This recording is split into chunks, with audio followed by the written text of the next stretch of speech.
Olá, meus amigos, minhas amigas, meus irmãos, minhas irmãs. Hoje a nossa lição é a número 7, que tem como título O Cristão e o Meio Ambiente. O seu autor é o pastor Marcos Domingos da Silva.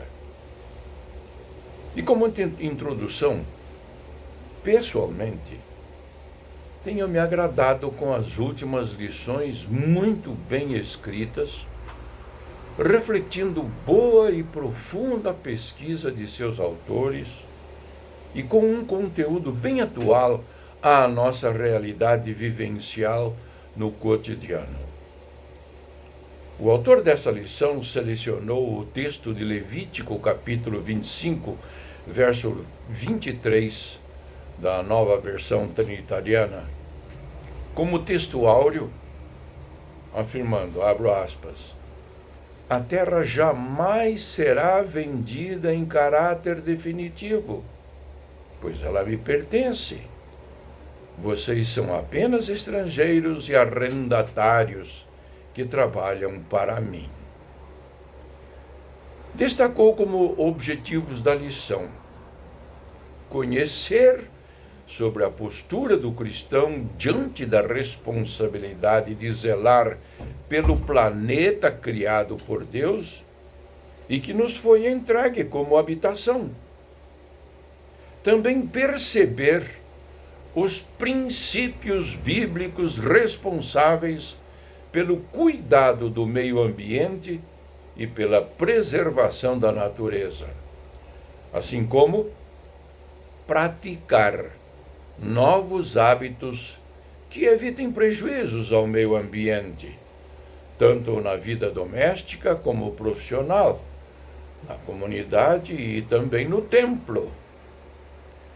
Como introdução, ele faz a seguinte referência: os cristãos, de modo geral, não têm demonstrado preocupação com o meio ambiente nem com as mudanças climáticas. É sério.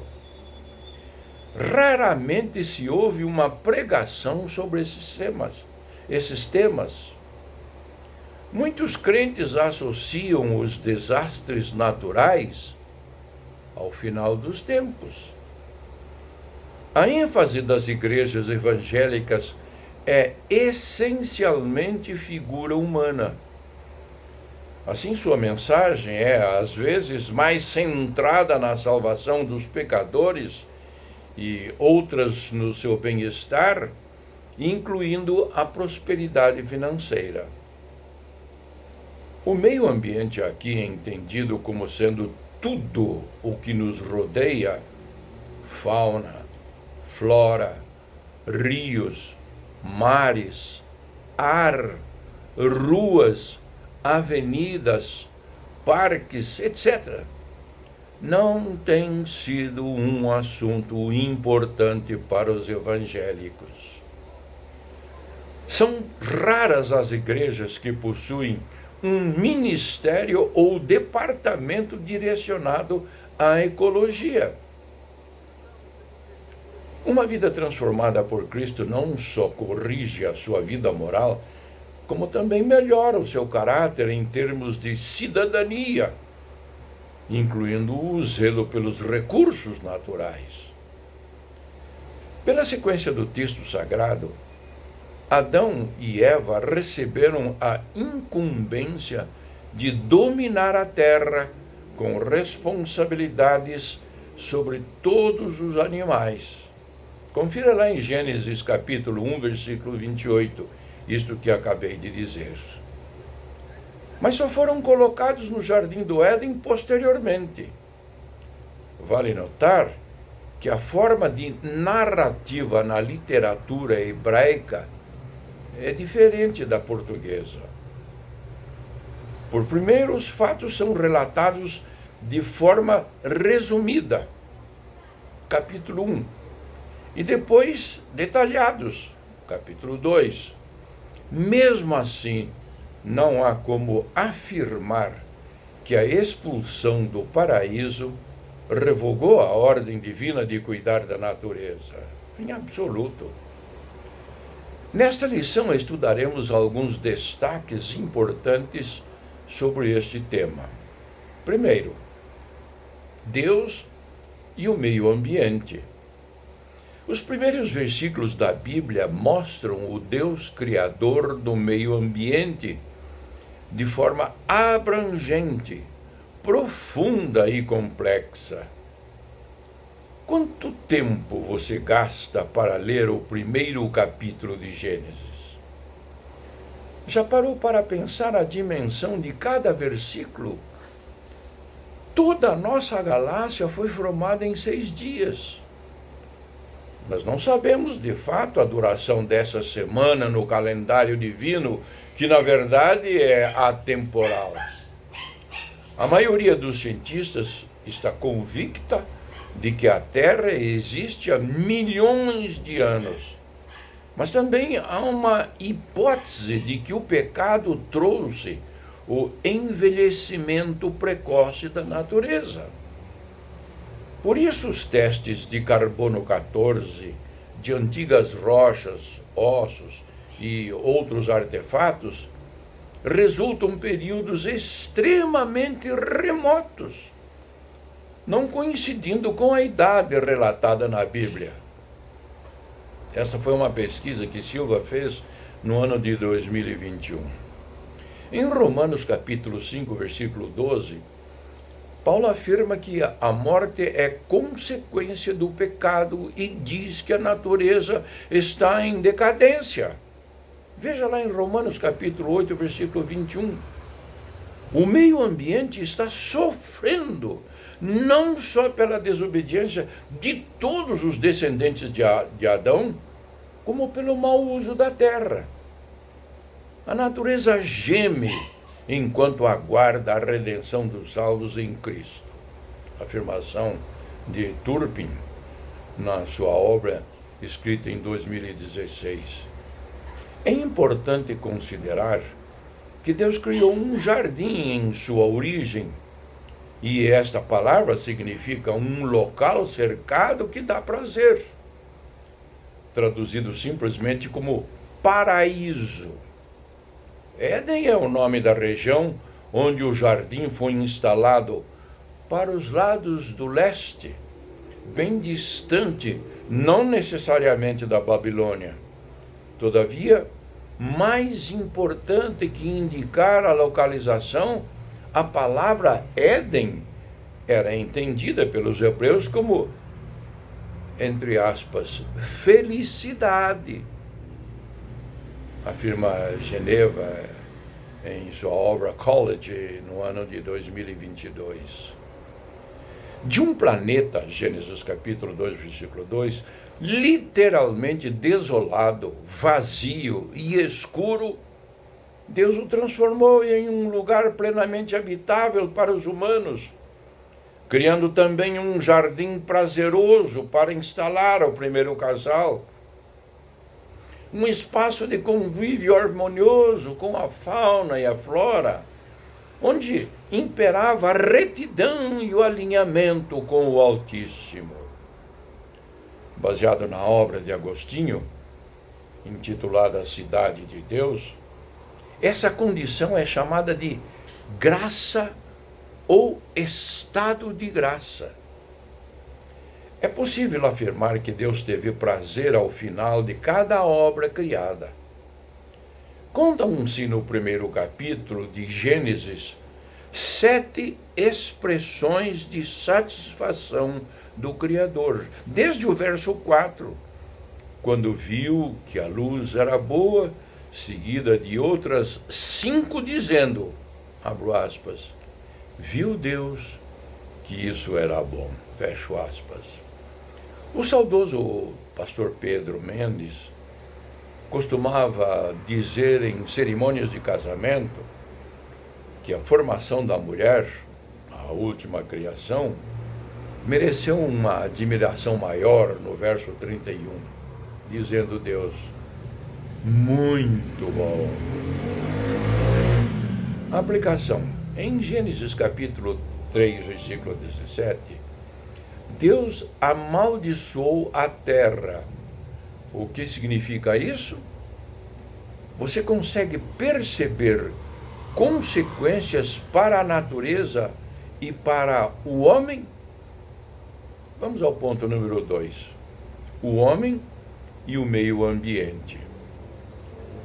A ânsia por possuir um pedaço da terra é um capítulo à parte na história, recheado de violência, acordos políticos, casamentos arranjados, movimentos migratórios, etc. As Américas foram conquistadas e colonizadas sob o manto do descumprimentos, com resultados desastrosos para milhares de índios ou nativos que foram subjugados, expulsos ou dizimados. Extensas áreas no Brasil são desmatadas para produzir grãos e abrir pastos para os rebanhos de gado. Quem já teve a oportunidade de viajar, por exemplo, pelo interior do Mato Grosso, deve ter visto centenas de quilômetros inteiramente ocupados por fazendas de soja, milho, algodão, etc. A vegetação nativa desapareceu. Se o agronegócio é fonte importante de recursos econômicos, por outro lado, ocasiona prejuízos à fauna e à flora. Como ocupantes temporários da terra, segundo a Bíblia, o homem prestará contas a Deus pelo abuso de suas propriedades. O equilíbrio é algo essencial na natureza para garantir a sustentabilidade do meio ambiente e da vida humana, mas difícil de ser alcançado por homens gananciosos e amantes do dinheiro. A caminhada do povo hebreu por 40 anos no deserto é um fato muito interessante em termos de saúde pública e meio ambiente.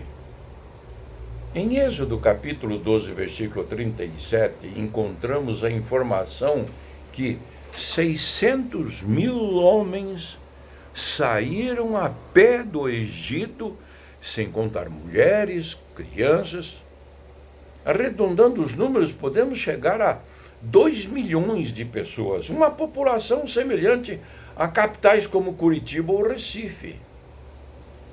Se pensarmos nessa quantidade de pessoas e nas demandas diárias de tratamento de dejetos, serviços funerários e demais questões de saneamento básico, podemos nos perguntar: qual o impacto desse povo no deserto? O lixo doméstico é proporcional aos hábitos alimentares. Quanto maior o desperdício de comida, maior a quantidade de rejeitos que serão lançados na natureza. Dos 613 mandamentos da lei dos Hebreus, 28 são sobre alimentos. A lei dos Hebreus, 28 são sobre alimentos.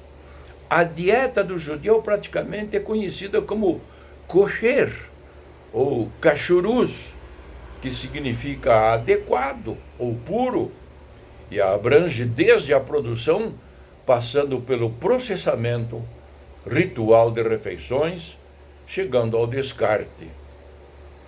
Todo esse rigor evita a exploração abusiva do solo e a matança cruel de animais. Quem diz isso é o autor Hartman, na sua obra editada em 2019. O rabino Michel Schlesinger afirma, abro aspas, uma das abordagens encontradas para justificar as normas é a que leva em conta as questões sanitárias e médicas. Pensando na caminhada no deserto, todo o povo de Israel teria desaparecido se houvesse negligência com a higiene pessoal, ingestão de carnes de animais contaminados, como porco, camarões, caranguejos, etc. E contágios por animais e pessoas mortas, diz o próprio Schlesinger, nome difícil de pronunciar. Dados do panorama dos resíduos sólidos de 2018 mostram que 40,5% do lixo urbano brasileiro coletado é destinado incorretamente para lixões ou aterros controlados. Esta é uma edição da Abrelp em 2018. Aplicação. Você consegue receber uma certa cultura de desperdício nos hábitos alimentares brasileiros? Como você avalia os tradicionais rodízios de carne, por exemplo? Ponto 3. A igreja e o meio ambiente. A igreja é, antes de tudo, uma comunidade de fé cristã. Entretanto, o que temos visto nestes tempos modernos são as igrejas como teatros de louvor e adoração. São coisas distintas. A primeira oferece desenvolvimento espiritual aos seus membros, integrando-os, educando-os, apoiando-os, pastoreando-os, etc. A outra oferece apenas um show gospel para meros espectadores que, na verdade, são ovelhas sem pastor.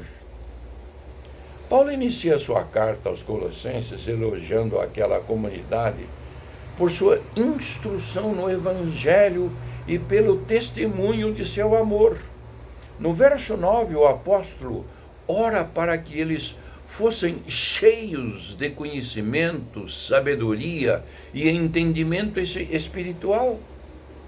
Essas ações educacionais, junto à proclamação e exortação, tinham por objetivo apresentar o homem, abre aspas, perfeito em Cristo, fecho aspas.